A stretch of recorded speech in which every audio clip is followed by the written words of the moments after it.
సరస్వతి తెలుగు సాహిత్యం ఛానల్ను వీక్షిస్తున్న అశేష తెలుగు సాహితీ ప్రియులకు నా హృదయపూర్వక నమస్కారములు. నా పేరు కంబం సిద్ధారెడ్డి.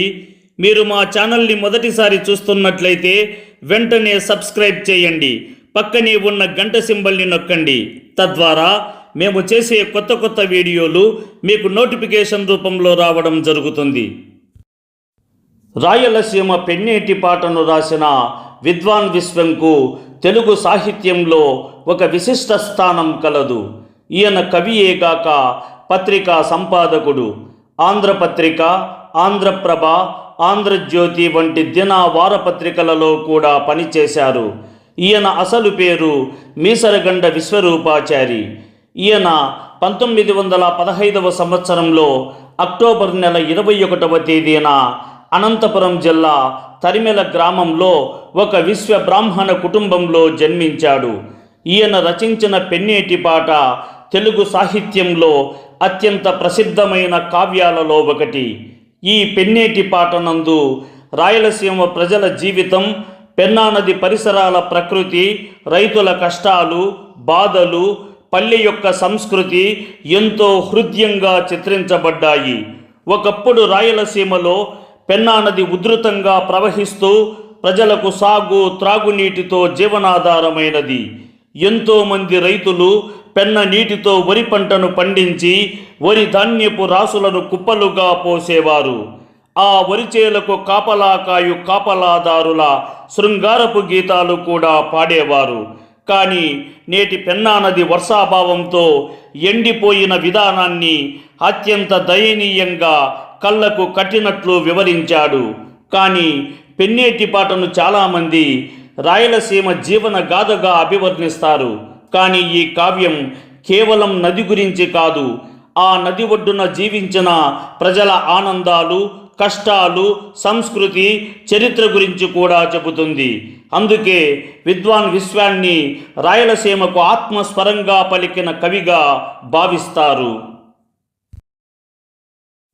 కలమ పాలికల యాలల మేలి పాటలా జుమ్మని మ్రోయుమించుల సితారు తెనుగు పెద్దన్నల గొనబు పల్కుల గుబాలించిన జాజి మల్లెల గుడారు జిలుగు జరీబుట వలువ సింగారింపు మెలకువలూర్చు నిగ్గుల కొటారు తలకు మించిన సత్యముల లోతులను చీల్చుచునువోవు తెల్వియంచుల కటారు కడిది మునగాని ఎడత చిక్కనకు పేరు కటికరాలను కవ్వించి గజ్జ కట్టి చిందు దృక్కించు మాయల జులుగు తేరు కలదు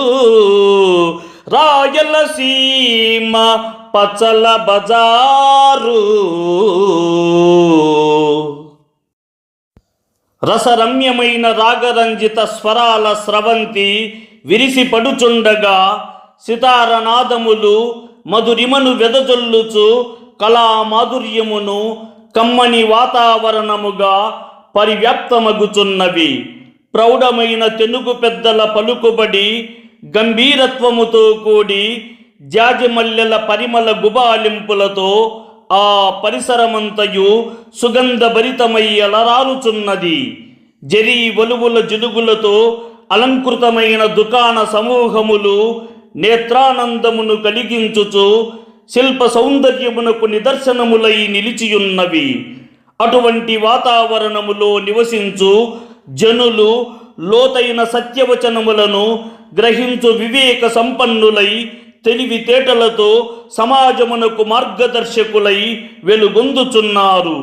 వీరత్వమును వర్ణించు మొనగల్ల కీర్తి ప్రతిధ్వనించుచుండగా గజ్జల నినాదములతో నృత్య విహారములు ఉత్సాహ రంగమును సృష్టించుచున్నవి. ఆ కళా విలాసముల సమ్మేళనములు చిందులాటల ఉల్లాసం పరాకాష్ఠకు చేరి చూచెడి వారిని మోహింపజేయుచున్నది.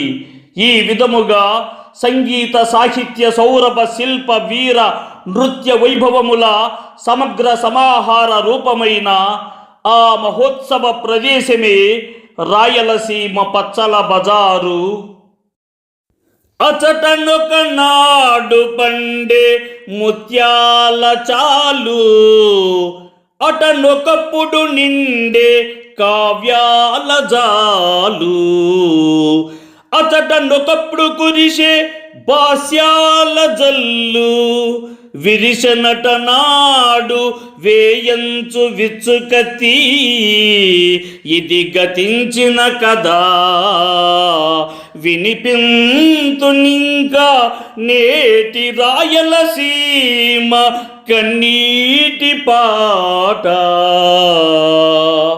కోటి గొంతుల కిన్నెర మీటుకొనుచు, కోటి గుండెల కంజరి కొట్టుకొనుచు.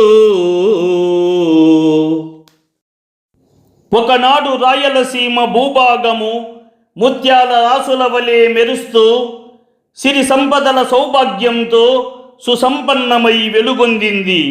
సాహిత్య రంగంలో కావ్యజాలములు విరిసిపడి కవుల కంఠములలో పద్య స్రవంతులు జాలువారి జ్ఞాన సంపదను ప్రసరింపజేసిన భాష్య వర్షములు ఆ ప్రదేశమును పాండిత్య పీఠముగా నిలిపినవి.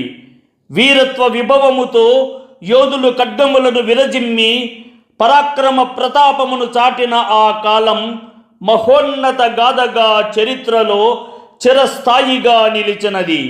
అయితే ఆ వైభవ యుగము నేడు గత కథగా మాత్రమే మిగిలి వర్తమాన రాయలసీమ విషాద స్వరూపమైన కన్నీటి గాథను ఆలపించుచున్నది.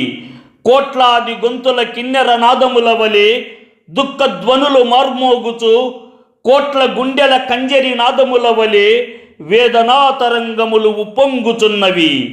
ఈ విధముగా ఒకనాటి మహిమా గాథలతో కాంతివంతమైన రాయలసీమ నేడు విరహ వేదనతో నిండిన శోకరాగముగా పరిణమించిన దుస్థితిని కవి హృదయ వేదనతో ఆవిష్కరించుచున్నాడు. అదే పెన్న నిదానించినడు, విదారించు నెదన్వట్టి ఎడారి తమ్ముడు. ఎది పెన్న ఎది పినాకిని, ఇదే పెన్న ఇదే పినాకిని. ఎది నీరు ఎది హోరు ఎది నీటి జాలు, ఇదే నీరు ఇదే హోరు ఇదే ఇసుకవాలు. అదే పెన్న నిదానించినడు, విదారించు నెదన్వట్టి ఎడారి తమ్ముడు. ఒకనాడు ఉప్పొంగి ఉరకలెత్తి ప్రవహించిన పినాకిని అయిన పెన్నా నది నేడు అదే నది గుర్తించలేనంతగా క్షీణించి నిశ్చేష్టతతో నిదానగతిగా మెల్లగా సాగుచున్న ఆ నీటి ప్రవాహ దృశ్యం హృదయాన్ని విదారకముగా మ్రోగించుచున్నది. గత కాలమున విరాజల్లిన జలరాశులు, అలల గోసలు, ప్రవాహ వేగములు ఇవన్నీయు కేవలం స్మృతిపదముననే నిలిచిపోయి వర్తమానమున ఇసుక రాసుల వాలుచే నిండిన నిర్జల విస్తారముగా మారిన దుస్థితి ప్రత్యక్షమవుతున్నది. ఇదే ఆ పెన్నా అని ఆశ్చర్య వేదనలతో కవి ప్రశ్నించుచుండగా ప్రత్యుత్తరముగా కనబడునది మాత్రం నీరసమై క్షీణించిన జల చిహ్నములు, విస్తారమైన ఇసుక వాలులు. ఒకనాడు జీవనాధారముగా సస్యశ్యామలత్వమునకు మూల కారణముగా నిలిచిన ఆ మహానది నేడు వట్టి ఎడారి స్వరూపమును ధరించి తన గత వైభవమును మౌనముగా స్మరించుచున్నది.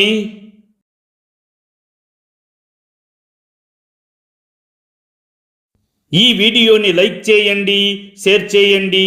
ఈ వీడియోపై మీకున్న అభిప్రాయాన్ని కామెంట్ సెక్షన్లో కామెంట్ చేయండి. ఈ వీడియో చూసిన సాహితీ ప్రియులందరికీ నా హృదయపూర్వక ధన్యవాదములు.